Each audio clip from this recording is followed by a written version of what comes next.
L'homme ne vivra pas de pain seulement, mais de toute parole qui sort de la bouche de Dieu. Voici votre moment de méditation quotidienne.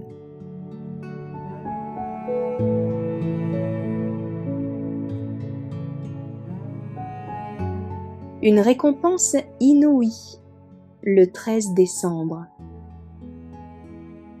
Si l'œuvre bâtie par quelqu'un sur le fondement subsiste, il recevra une récompense.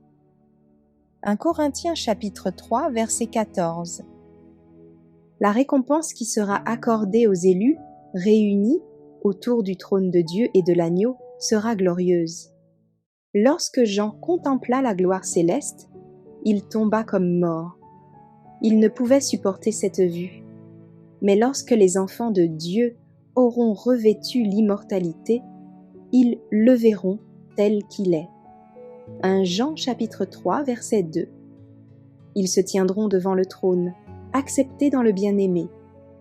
Tous leurs péchés auront été effacés. Désormais, ils peuvent contempler la gloire éblouissante du trône de Dieu. Ayant participé aux souffrances du Christ, ayant été ses collaborateurs dans l'œuvre du salut, ils partagent avec lui la joie de voir dans le céleste séjour des âmes sauvées, louant Dieu pendant l'éternité. En ce jour-là, les rachetés resplendiront de la gloire du Père et du Fils.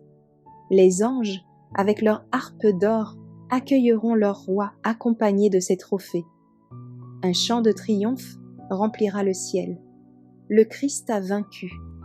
Il entre dans les parvis célestes, suivi de tous ses rachetés, témoins de la réussite de sa mission de souffrance et de sacrifice. Il y a des demeures pour les pèlerins que nous sommes. Il y a des robes, des couronnes et des palmes de victoire pour les justes. Tout ce qui nous a troublés dans les dispensations divines deviendra clair, ainsi que les choses difficiles à comprendre. Les mystères de la grâce nous seront dévoilés. Où nos esprits bornés ne voyaient que confusion, nous découvrirons une harmonie merveilleuse.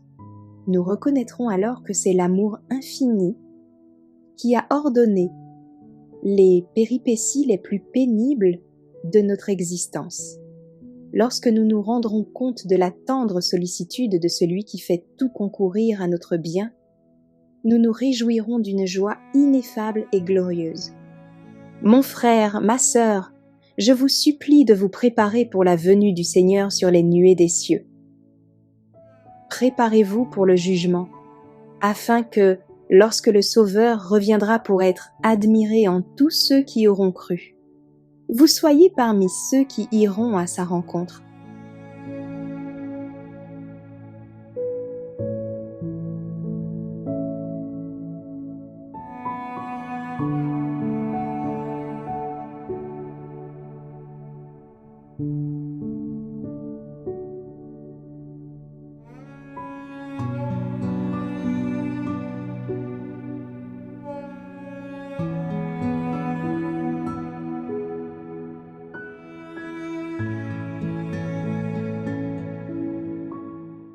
Merci d'avoir écouté cette présentation. Assurez-vous de nous rejoindre demain pour votre moment de méditation quotidienne avec lereste.org.